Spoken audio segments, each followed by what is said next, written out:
Now, Leah, I'm 100% in alignment with you. Some of the scariest things in the contract is not what's written, but on the other side, do they understand it? We had a call this morning in our morning call, Rise and Thrive.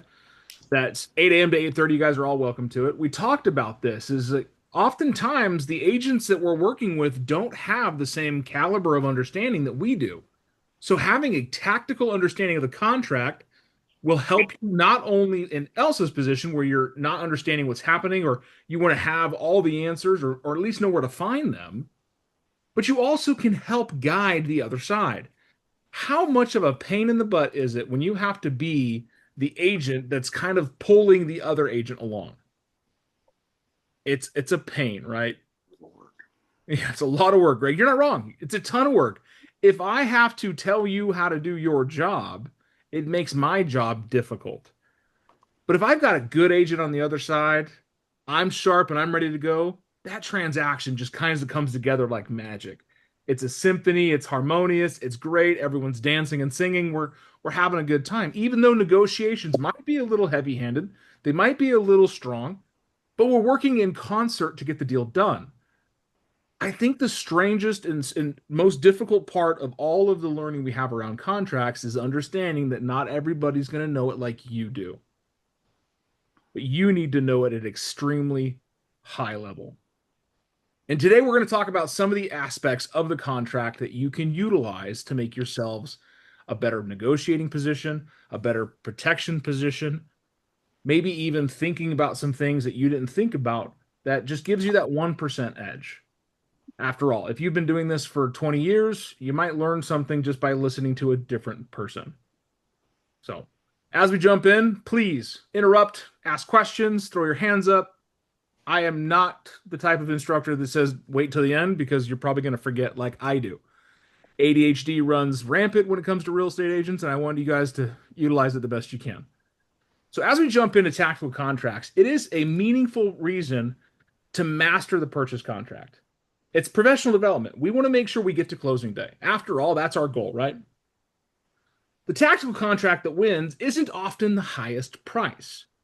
We look at things and say, okay, what deal is going to be the most advantageous for the seller? Is it the one that's got the highest price? Is it the one that has the best terms? Is it the one that closes in a timeline that matters, right? It doesn't always factor the sales price. Every clause can be negotiated. I want you guys to really remember that. Every clause can be negotiated. You guys can negotiate everything. If it's written, you can change it. Don't be afraid to, that's what we're going to talk about today. We're going to highlight a lot of this real fast, but we're going to dive into some conversations about it.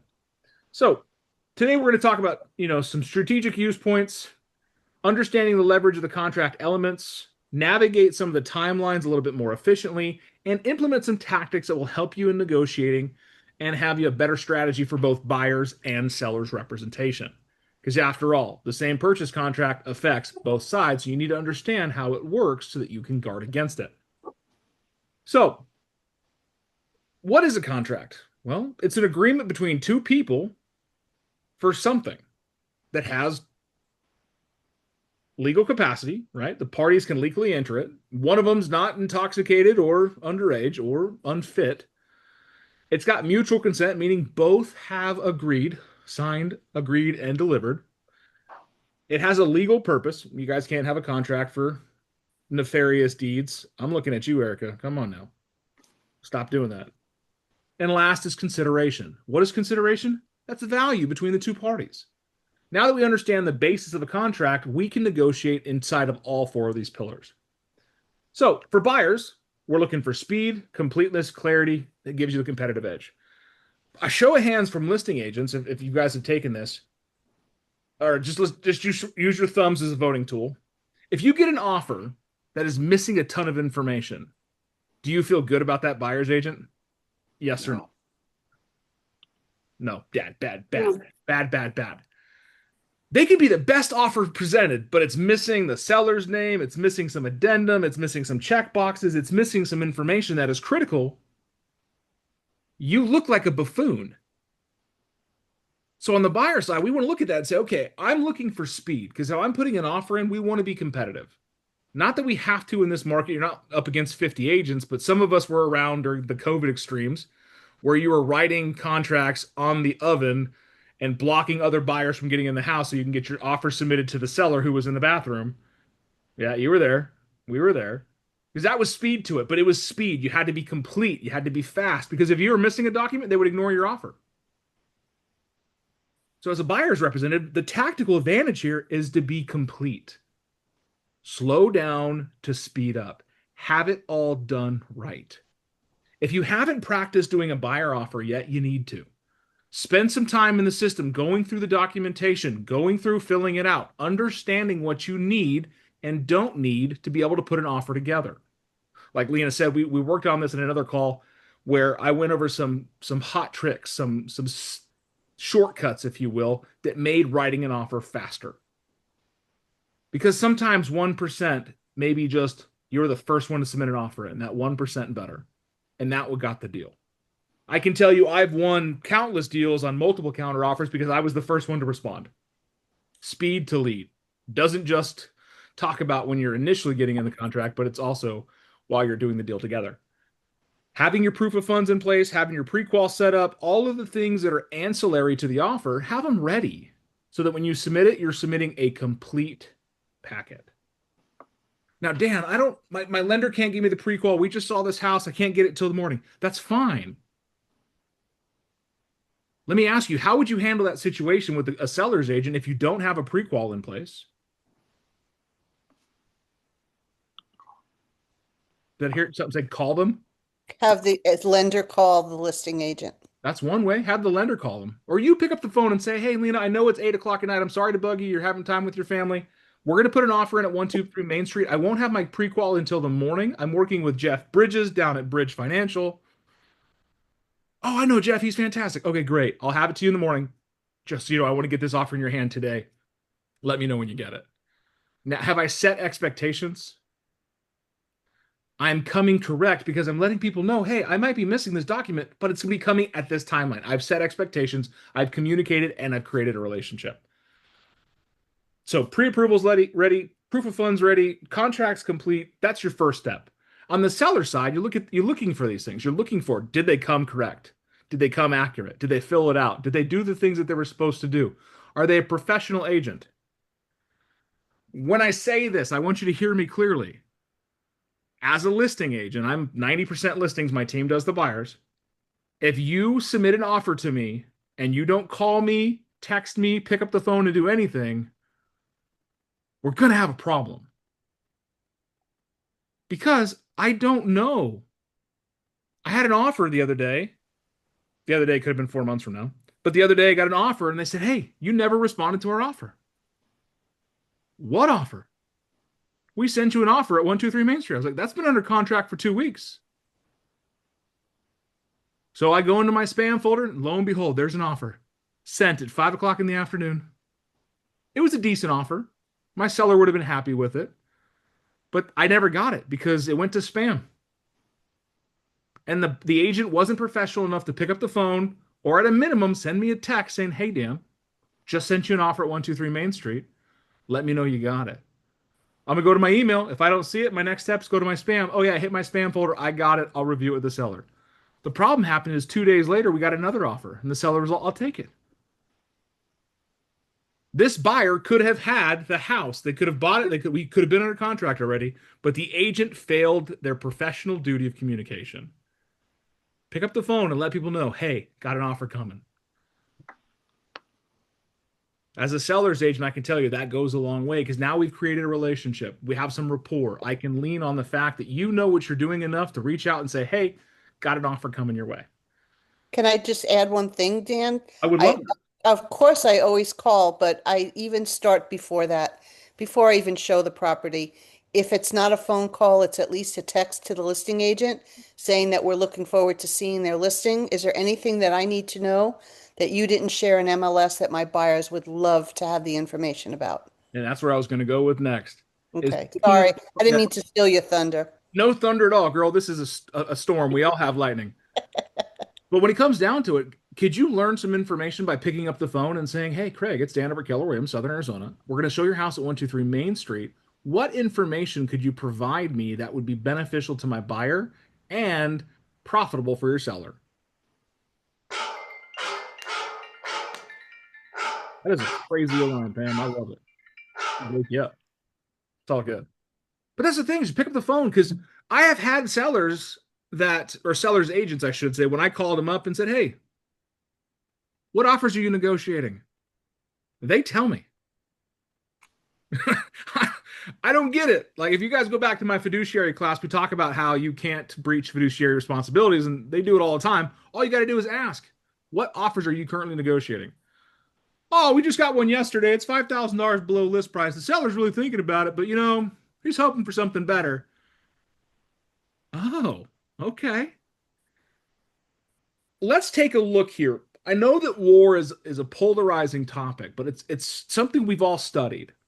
In war, both sides have what we like to call info soldiers, also known as spies, informants, so that they can gain information on the other side. Why do they gain information on the other side?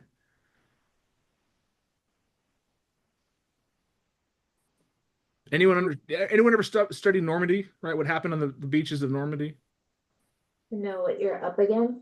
Yeah, they wanted to know what they were up against. They wanted to know how to beat the enemy. Not that the other side of the transaction is an enemy, but in negotiations, there's A side and a B side. The coin can't be seen on the same time. But you want to know on the other side. You want to position yourself to be a success. So if you ask those questions, you have a tactical advantage over the other people when you find out, hey, what's important to the seller? Let's go back to the pillars, right? We got consideration, timeline, terms and conditions. If my seller just took a house or just took an offer in Texas and they've got to sell their house because they just bought a house, what do you think is more important? Time or sales price? Time. Time, right? I've got a seller who's selling their second home here in Dove Mountain. It's been on the market for a couple months. It's paid off. Do you think they're worried about getting it sold?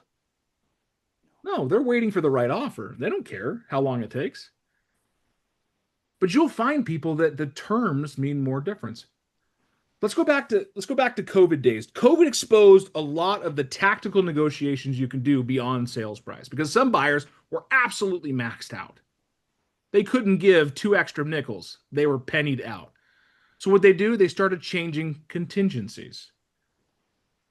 How many days in the contract do you get to do your inspections?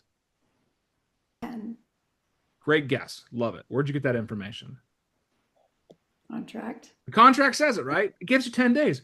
But if I submit an offer and you submit an offer and they're identical, except for I'm going to give an 8-day inspection window, which offer is better in the seller's eyes? 8 days. Who knows, right? We don't know what the seller is going to perceive. However, if we don't put our best foot forward, we'll never know. So talk to your clients and talk about the contingencies. Do we ever want to lift an inspection contingency? Everyone shake your head no. No. But if we're on the ball and we have a great inspector that said, "Dude, I got an opening tomorrow if you guys get under contract tonight." You know everything in the house. You did a 2-hour showing. You went through this thing tip to tilt, door to door, bumper to bumper. So you kind of have an idea. So you go, hey, you know what? We'll do a 5-day inspection window because we've already seen the house. We've already been through it. My dad's a contractor. We're good to go. Plus, we have our inspector already set up for tomorrow. All you got to do is say yes. Now the seller has less of a gamble because I've got 5 days to figure out if you're going to cancel or not. This is where timeline helps. Another thing to talk about, earnest money. Back to our slides. I spent a lot of time creating these. We're going to use them. And they're pretty. Tell me they're pretty. Very pretty. Good job. Good job, Dan.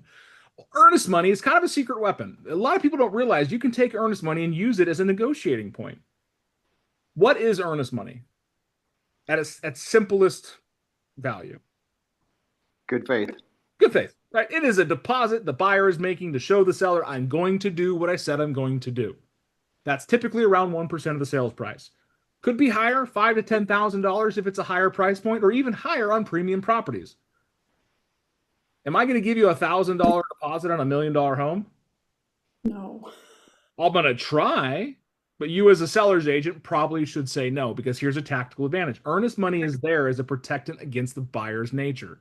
If the buyer cancels for anything that's not a contract provision, they're at risk of losing their earnest money. That earnest money becomes liquidated damages for the seller. Now, if I have $1 million property, is my monthly expense $1,000 or is it more? more. So I should be negotiating with the buyers and say, hey, that's not enough. I want to protect my seller. Yes, you can push back on the earnest money. You don't have to accept the $500 offer that you got from Joe Contractor on your $500,000 house. Oh, I'm just a little cash broke. Because if Joe Contractor wants to walk away from the deal, is $500 a strong enough sting to keep him in the deal? Absolutely not. But what are some other things we can do with earnest money? What happens to it, right? What happens to the earnest money after it's deposited? Title's gonna hold on to it and do with it what you tell them. It just sits there in title, right? Until somebody tells them to do something differently.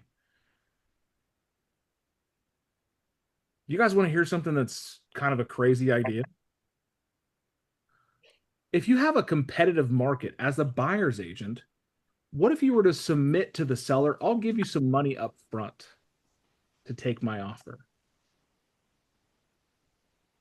Would that be enticing to them? Right? Here's my wallet, right? Here, take my wallet. I'm going to give you some cash right now to take my offer. Is that legal?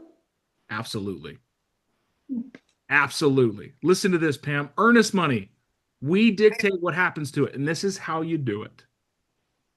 Earnest money, sales price, $500,000. Earnest money, $10,000.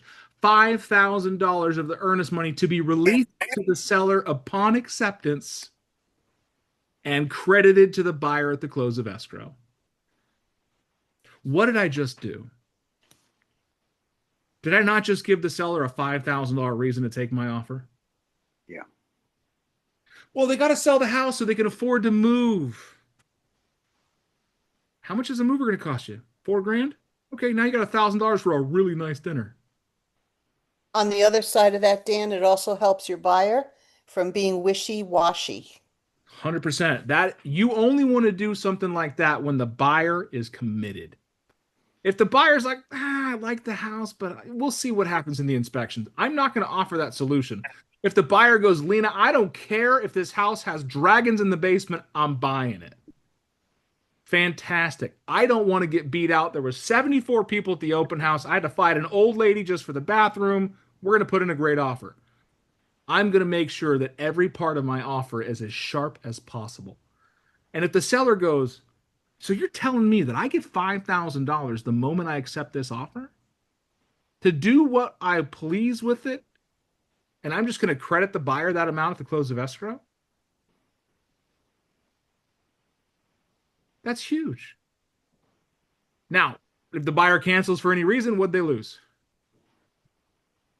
At least $5,000. At least.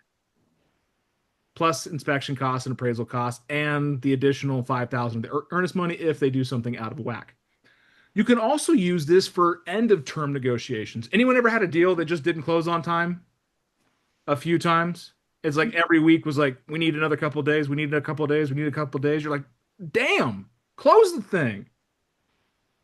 But hey, Elsa, I will gladly give your buyer a couple more days if you release the earnest money to my seller today, and we'll credit it to you at the close of escrow. Because after 30 or 45 days, the seller's probably had to pay what? Some utilities, maybe a payment or two. There's a tactical way that you can negotiate benefits without changing the deal. I've got $10,000 in earnest money, regardless of where it goes. As long as my buyer does what they're supposed to, is that $10,000 still in play? Did I have to increase my offer $10,000 or $5,000? No. I just had to change what happened to the earnest money. Pretty credible, huh? Some of you are like, this was worth the cost of admission right there. Just that simple thing allows you to think okay, what else can I do? Where else can I affect the contract in a way that's going to be beneficial to both parties? So we look at that and say, okay, let's go with the higher amount strategy. We're going to offer more. But what problems come with offering more? Appraisals, right? Approvals. I want to make sure you can afford it. So your pre-qual better match your offer. What about the lower amount strategy, right? I'm going to go in lower, but I'm going to give better favorable terms. Tell me a situation where a buyer might get off offering lower but better terms. If they can match the timeline the seller wants. Tell me more. Well, if they really need like 60 days to move and the buyer's okay with that, something to that effect. Did you guys hear that? Yeah, What happens if the seller needs more time? you offer them a rent back. You could do that too, right? We could close the deal early and I can let you, that way you get your money and I'm going to allow you to stay in the house an additional 30 days at either $1 or $0, whatever you guys agree upon, because I'm going to make it easier. Now I'm negotiating with terms, not price. How often do we do leasebacks, right? They're kind of a pain in the butt, but they are beneficial because now the seller has the cash in hand and it gives the seller the ability to go out and buy another house and be probably a little bit more aggressive because now they have a cash offer or a higher down payment conventional offer versus Joe Blow that came in with an FHA loan, wants to close in 45 days, and the seller has to be out the day we close. I'm going to give you 5, 10, 15, 20 grand less because I'm going to close in 61 days. I'm going to give you a 30-day holdback. I'm going to let you do whatever you want to because I don't care. It's a rental property for me. And just because I'm helping you out, now I have a lower amount strategy, but allows me to flex in the terms.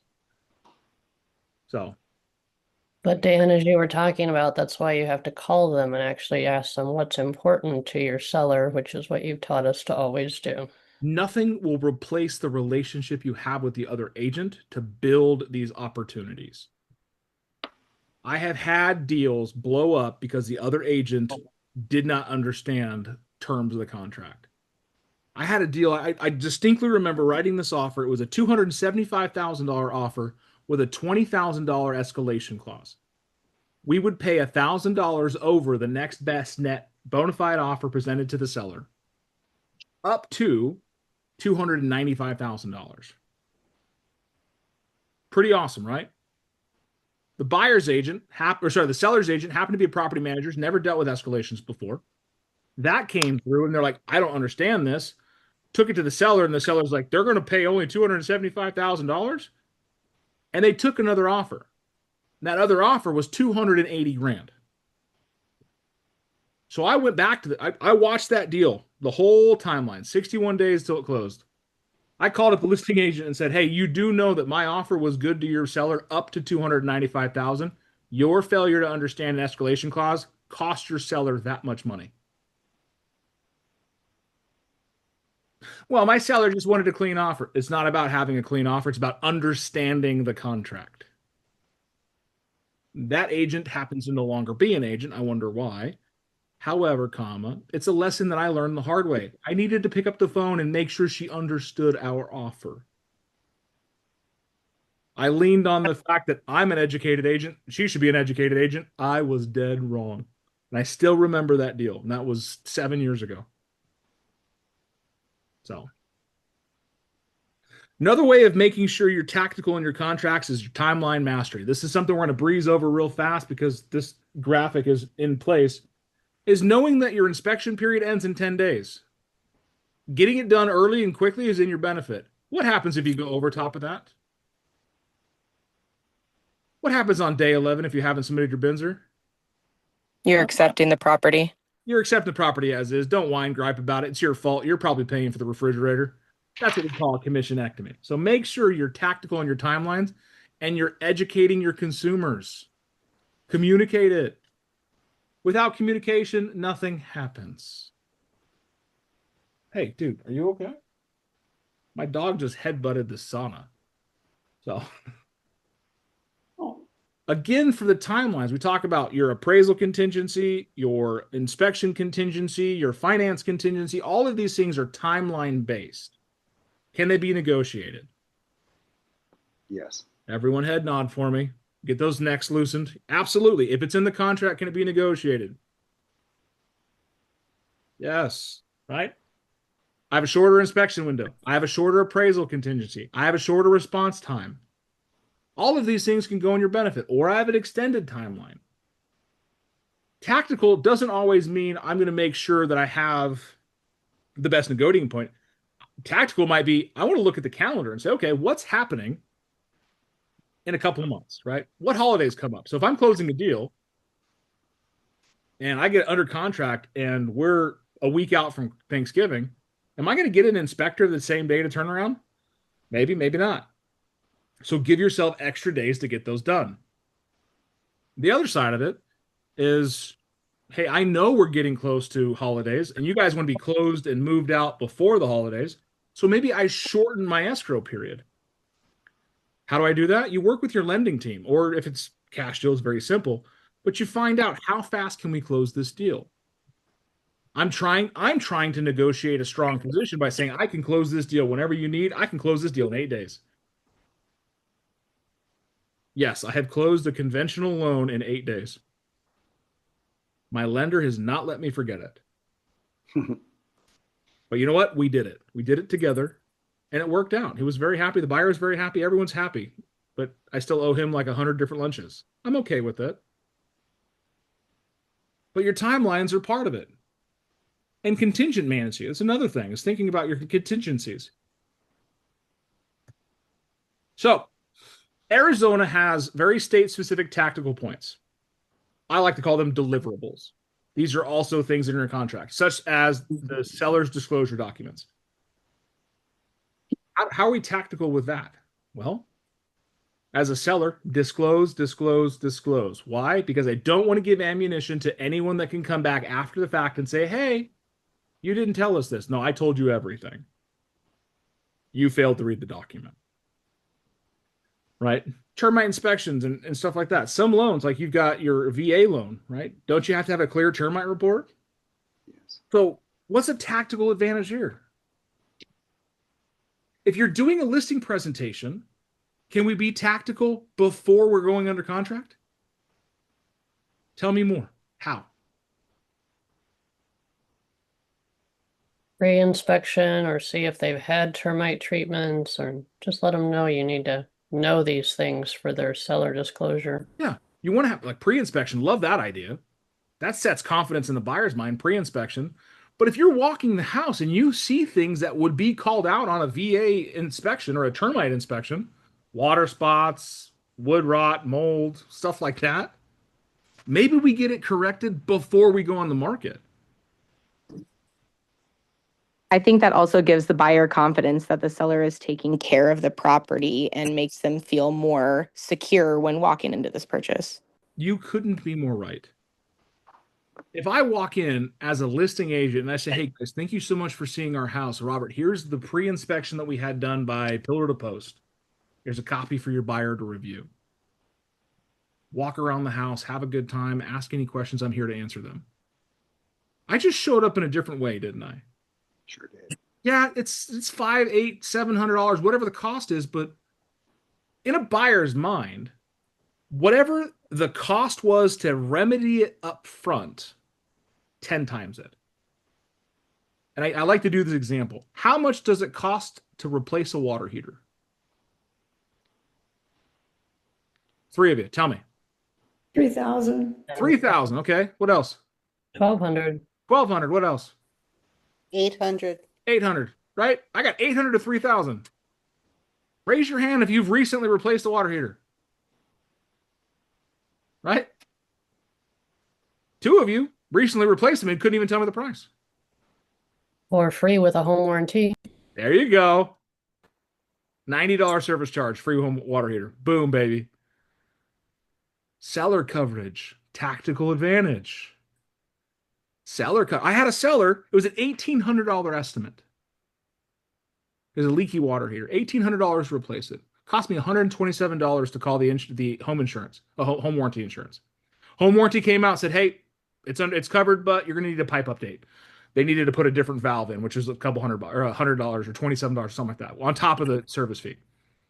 So for 200 and change, they got a brand new water heater before we went on the market. Imagine doing that for a seller that needs a new AC while you're on the market. I got a listing right now. True story. My sellers, they're in Texas. They've been remodeling this house from afar for 3 years. We go under contract. It floods. The toilet wax ring got bent. The toilet bowl fill valve got stuck. There's an obstruction in the sewer line. So the toilet just ran and ran and ran and ran and ran. Well, someone came and saw the house. They went to the potty, probably a kid, whatever. I know little kids got to go potty all the time. I got 5 of those little bastards, so I know. Went potty, hit the flush, and it just ran and it ran and it ran and it ran for 2 days. No one knew. I didn't know. I got a guy comes and shows the house. He goes, "Dan, your house is flooded." What? Call the warranty company. Hey, we got a problem. They came out, they fixed the toilet, they fixed the fill valve, they cleared the obstruction in the sewer, they helped get me some fans and some towels and vacuumed up the water. How much do you think it cost me? $100 for the service call. $100 for the service call, baby. And the buyer that came through the house and said, "Hey, you got a flood," are the ones that are under contract with right now. Are they concerned about it? No, because I said, "Hey, we have a home warranty," and I communicated with him the entire, "Hey, plumber's on the way, remediation's on the way, they cleared the sewer line, they did this, here's this, all of it done." He's like, "Oh man, thank you, that's awesome." Reinstill confidence in the buyers. Thank God that house has been vacant for 3 years and there was no grud in the sewer line to come backing up too. But guys, things happen. So that's one of the things you can do is be preventative versus reactionary. Remember the saying, an ounce of prevention is better than a pound of cure. Same with the buyers. If it's going to cost you $100 to do it now, a buyer thinks it's going to cost $1,000 to do it later. 10 times that. So look at the house. Look for issues and items and concerns up front. We can be tactical about it. Get our gear ready before war. Right? You want to clean and load your gun before you need it. So why not spend some time in the house and say, "Hey, these are some items that stand out. Why don't you get those remedied now so we don't have to fight for it later?"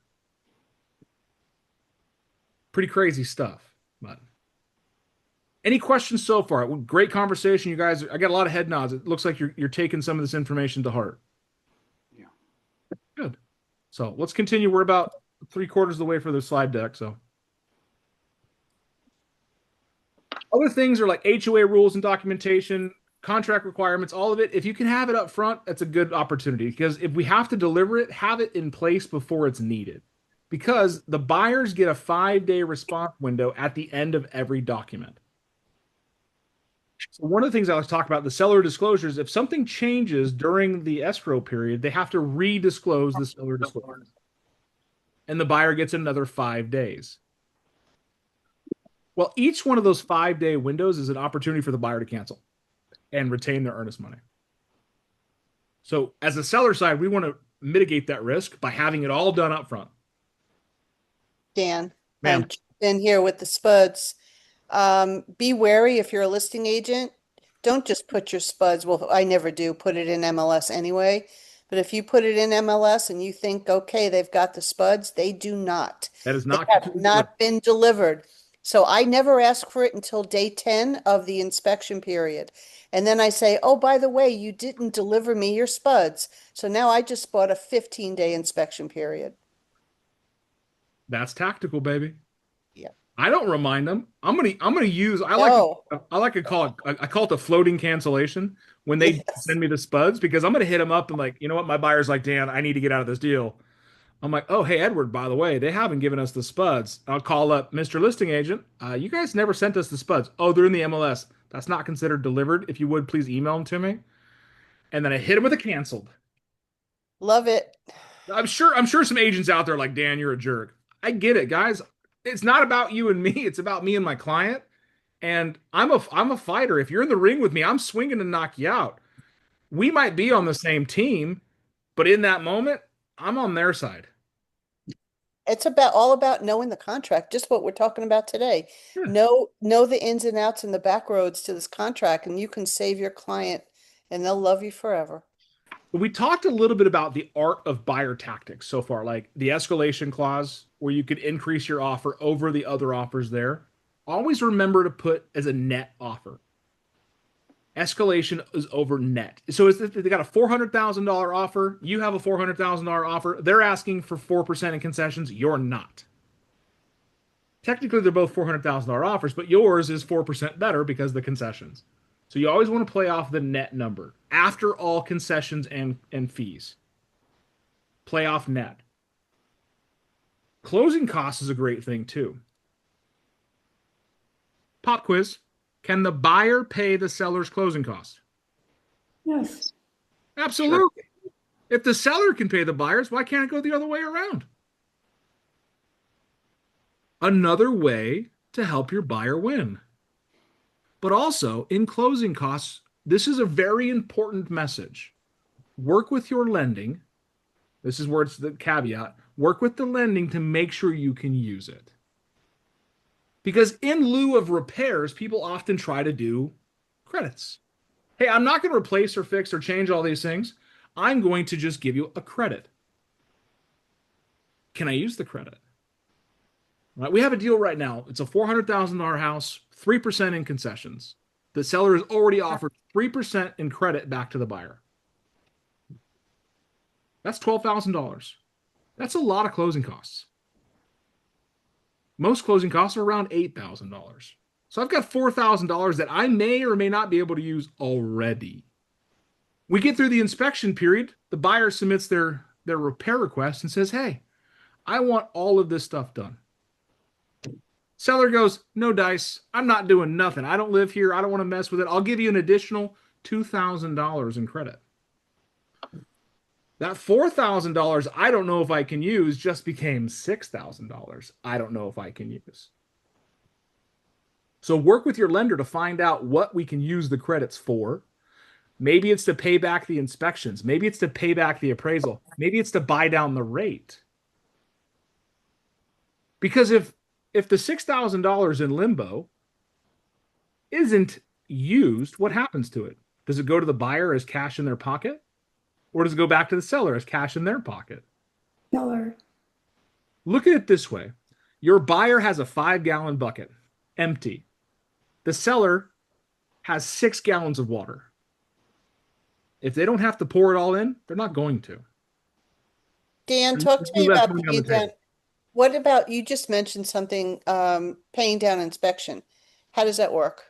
Oftentimes, lenders will allow you to submit your invoice for your inspections to escrow and get a refund. So that's on a case-by-case basis? Yeah. Talk to your lenders. Most lenders are pretty flexible about what you can spend the money on. Okay. Because they don't want to leave money behind. Most lenders are... I don't want to generalize. It makes me sound like an asshole. Some lenders will increase their fees to get paid more to soak up the buyer's closing costs. Not that all of them do that. I want this to benefit my buyer. So I'm going to go with the inspections first, the appraisal, then the earnest money refund, and then buying down the rate. Dan? Having a good lender is an invaluable tactical point. So, great question. Dan, Yes. I have a question. Can you use that extra money to maybe pay your agent fee if they offered a lesser fee? If your buyer broker is 3% and the seller is on the SCA is 2.5%, that 0.5% is already part of your buyer's closing costs. Okay. Can you increase your buyer broker if they have additional fees? No. Just like the lender couldn't or shouldn't, you can't either. Because the buyer broker is in place when? Before. And that's why we always start with a higher buyer broker, because we can always come down. This is The Price is Right. You always start at $1 and it comes down.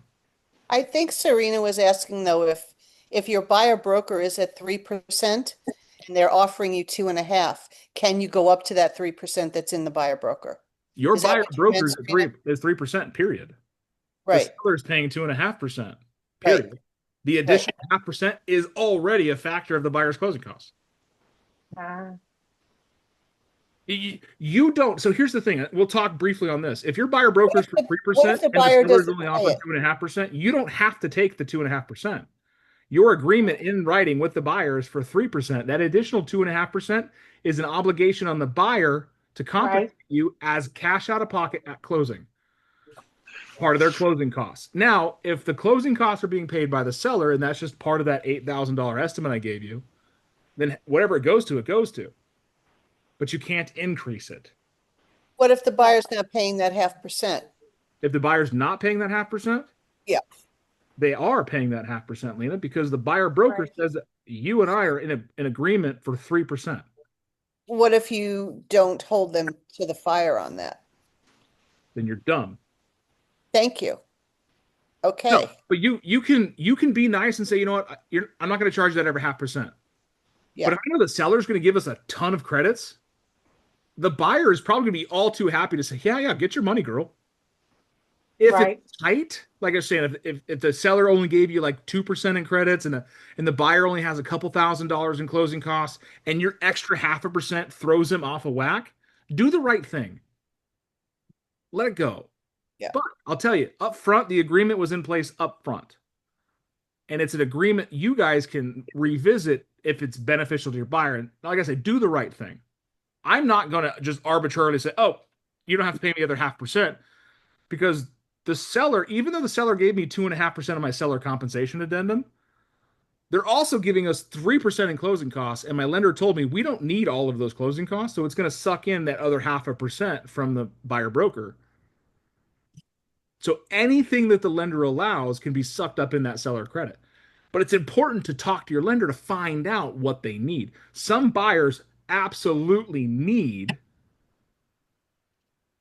the full 4, 5, 6% because they have to buy down the loan to be able to qualify, or they're using some of the money to pay off some debts, or the lenders increase their interest rate to cover a cost because the lender's giving a credit back as a cash amount. There's all kinds of ways. So working with your lender says, hey, this is what we're trying to do. How can we maximize it? Because if I've already got 3% on one side and I have a Binzer negotiation now, and the seller's like, I will give you an additional 2% or $2,000, I want to make sure I'm not leaving money on the table. Make sense? What document do you need to bridge that commission gap if you have extra closing cost credit? The buyer broker is the agreement. Submit the buyer broker. So every one of us has to submit a distribution authorization when you're under contract, right? Which outlines what you're getting paid. And it's in alignment with the agreement you have, either a listing agreement or a buyer broker. Title goes off that DA. And if the buyer is responsible for a 0.5% or a full percent or 2%, whatever it is, that's just another factor of their closing costs. You don't have to instruct title to, well, make sure we add this in there, because your DA should match what you've agreed to get paid. And if on the 11th hour, the seller comes back and says, or renegotiating at the appraisal, we're going to reduce our concession by $2,000 because that's how much you want us to reduce the sales price by. Then that's you know what? Hey, I just won't collect that other 0.5% of my compensation. Then you do an addendum to the employment contract, reducing your compensation to 2.5%. You guys fight for your money. So Dan, another question came up. When I submit my seller compensation addendum to the seller's agent, and they come back and they say, no, we're going to pay 2.5% instead of the 3%. How do I say, no, I'm going to take my 3% and get it through the closing cost? I mean, do I just not, how do I respond to that? You don't. The seller just told you we're going to pay you 2.5%. Then you go to the buyer and say, hey, the seller is going to pay 2.5% towards the buyer's compensation. There's still a 0.5% out there. Plus, the seller's also giving us $9,000 in closing credits. And part of that 0.5%, the $2,000, is factored into that $9,000. Okay, got it. Got it. See how you're saying? It Yeah. really is kind of stupid that a seller goes, nope, I'm only paying 2.5%, but I'll give you 3% in closing costs in credit. You're like, dude, it's the same water bucket, Right. all going into the same water bucket. It just has a different dye to it. Yeah. But it's important that we know that because then we can navigate to it. The most important part here is I really want you guys to anchor down is make sure you can use it. If it can't be used, you're leaving it on the table to the seller. Seller's agents, don't encourage them to talk to their lenders to make sure they can use it because they may not have to. You get to the closing. My favorite thing is I get a settlement statement that says $6,971 in seller credits. Buyer's agent loses their lid. You agreed to $9,000. Yeah, but you can only use 6,971 of them. Well, we want that difference in cash. Do me a favor, put out your hand, once in one hand, and never mind. Anyways. Yeah, Pamela got that one. You must have grown up with some old school parents like me. And if you guys want the rest of that, give me a call later. I'll tell you the rest of that saying. But when you wish in one hand and you in the other one, which one fills up first? And that's the thing is, if you can't use it, I don't have to give it. The water stays in my bucket because your bucket is full. Love that for them. So, all right, moving on. Any questions so far? This was a big one to talk about. Credits, concessions. It's all make sure you can use them. And how do you do that? Talk to your lender. Should you get credits on a cash deal? No. Section 2 of the contract doesn't exist on a cash deal. Where are we putting in for seller credits? Section 2. Should just be a price reduction. All right, moving on. Briefly, I'm going to try to run through this real quick. So, on seller side, some seller taxes to think about. Multiple offer net management, right? If you get multiple offers, counter them all. You have the multiple offer counter form. That way you can systematically identify which offers have the best things and go back and counter the other offers to match. Or single offer counters. Should you just accept the offer? Maybe. Maybe there's something in there that you can counter. Maybe it's the title company. Maybe it's the closing date. Maybe it's the inspection period. All of those things. You want to look at the contract for not just the sales price, how it affects my bottom line, but I also want to look at the risks. If they've got a 21-day inspection window, is that a big risk? Yes. Monumental risk. If I, the seller, have to pay for the appraisal, is that a risk? The monumental risk. But you evaluate all the things in the contract as risks and rewards. Hey, they're giving us a higher price. Reward. What's the risk? May not appraise. Hey, but they're going to give us an appraisal gap guarantee of $10,000. There's a reward. Right? They gave us a low earnest money. That's a risk. Hey, they gave us a high earnest money and they're going to release part of it to you at offer acceptance. There's a reward. We tell the seller what works and doesn't work in their benefit. We go through it. The tactical stance here is looking at the contract carefully, making sure you're identifying all the risks, all the rewards, and communicating it non-biased, non-emotional. Do not be tied to the outcome. Like, oh, you got to take this deal so I can get paid. No. Look out for what's best for the consumer. Make sense? So, and consciously evaluate the contingencies, right? How do we do that? Well, you got a loan contingency. You should be receiving a loan status update. So just like a tactical field report, you're getting a message back from the lender that says, here's all the stuff we've done with the buyer so far. If there's a bunch of no's on that form, do we have a problem? Yes, we do. We're 20 days into this deal and you still haven't ordered the appraisal? Why not? Right? That's when you get tactical and say, listen, here, how about you're working through the Binzer and you're trying to come up with a win-win solution. You as a listing agent, are you able to call the buyer's lender? Yeah. Absolutely. Hey, can we work out a deal? Can we find a way to make this a win-win where we're going to give some credit? You guys can buy down the rate, maybe save them $100 a month on the payment. Do not be stuck to black and white. This is my lane. Stay in it. No, guys, you're in the field of opportunities. Run sideways. Do cartwheels. Find a way to make the deal work. And the only way you do that is you pick up the phone, you ask questions, you get creative. Now, if you're completely deadlocked, you don't know what to do, you don't know where to go, who can you reach out to? You, There's one, right? me. Other agents. Seller, yeah. the Yeah, buyer. other agents, your broker, your coach, mastermind with people. There's Broker bot.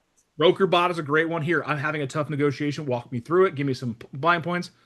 I like this. Tell me what I'm not seeing. So here's your last steps, guys. From now, I want you to take this learning into doing. Review your contracts, review your templates. Make sure that you're understanding what goes where and why it goes there and how it can be affected in the contract. Not just the purchase price and the earnest money and the close date, but look at those as a tactical measure of how am I negotiating for or against my clients. Right? Create a timeline checklist. Here's all the things I need to do when I need to do them so that I am prepared and ready and capable of supporting my client on either side at the absolute best of my abilities. And communicate every step of the way. Hey, we just got through the inspections. Here's what's left. We just got through the appraisal. Here's what's left. Hey, we're coming up to closing. This is what to expect. Dan, if someone's new, they may not know that in Command, if you had multiple offers, you can put them in and sort of see them side by side, which can be kind of helpful. That's an awesome tool too. Comparison your deals. Put them side by side, not emotional. But then I want you to build strategic guidelines. Talk to your clients about, hey, the reasons we offer certain amounts of earnest money or offer prices or close times or after escrow leasebacks. All of the things we talked about today can be utilized in a conversation or a consultation with both the buyers and the sellers to prepare them for the potential contracts. I don't want to say it prepare them for battle, but that's what we're doing, aren't we? We're preparing them to win. And lastly, practice and apply it. If you do not take time to role play with colleagues, implement strategies in your next contract, learn, ask questions, get curious, you're going to fail. Some of you have been in real estate for 2 minutes, others 20 years. You can always learn something. All I ask of anyone that's in my classes or on my calls or in my circles, I want you to develop at least one thing every day. 1% better. Maybe a different voicemail script. Maybe it's understanding the contract better. Maybe it's I found a different, more difficult role play partner because they're more realistic, but something to develop yourself every single day. Because the human condition is simple. We don't stay the same. Life is always moving. So either we're moving with it or we're falling behind. Was today worth your time? Oh, yeah. Good. I'm excited for you guys to be a part of these contract series. It was a big, big push for me to get all the brokers together to do it. You're welcome. Thank you. Thank you. Yeah. And mostly because I didn't want to teach them all. And then if you want a copy of this recording or the PowerPoint, I will send them to you. I'm actually going to take this video, put it on my YouTube channel. It'll be an unlisted video. So if you want the link, I'm going to send you my phone number here. Go ahead and shoot me a text. So Bobby was like, can I get a copy of this for educational purposes? Dude, this is a class. This is educational. It's all good. So anything else from the crowd, from group? Any peanuts from the gallery? What was the biggest takeaway today?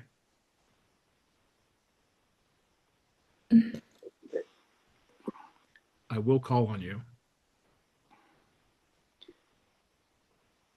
I think it was when you talked about the compensation from the seller and different ways we can use it. Yeah. Make sure it doesn't go away if you have more in the bag than you were planning on. Can I tell you guys a secret? I was the buyer's agent on that $6,971 closing cost. Oh, I learned the hard way. we all do. But I've shared that message out. Thank you. So, any other shares, ahas, takeaways? Yes, if I do a price escalation, I call the listing agent, and I have my client give me a copy of their bank account, and I show the listing agent that we have the money in his checking account for the amount that we could end up going over. Plus, in addition to that, we have the amount for the closing cost, and it just gives the listing agent confidence. It gives them a great confidence. If I'm on the other side, if I'm the listing agent and it's my listing and I have a price escalation, I want to know from the buyer's agent that they have the money for the amount that they could end up going over plus all their closing, because a lot of times the buyer, they may not allow for that, the closing cost. And because I'm also do business in Chicago, the closing costs are usually 3 to 4 times higher. And earnest money, we had to come in strong. If it's a Chicago deal, the rule of thumb is 5% on earnest. Suburbs are 3%, and then in the county an hour south, that's more like Arizona, 1%. So I try to come in strong on earnest money to get to the head of the table, which because I'm new to Arizona, I really have to watch my timelines. I've never had a problem with earnest money, but that's what I do on the price escalation. Yeah, I love that. You're coming from a different market, so you're going to have some different tactics that were used in that space, but use them here. I've dealt with a lot of actually Chicago agents, New York, high stress areas. And I love the tactics they bring because you come from a different world, so we get some different insight. But ultimately, protect your clients the best you can. I love the earnest money conversation. But even the word earnest itself just means an intense conviction. I'm going to do what I said I'm going to do. So the more you're earnest, the more the seller's probably going to agree with you. So last call, take my number, send me a text if you want this. Otherwise, I'm kicking you out of here. 3, 2, 1, high five. Thank you.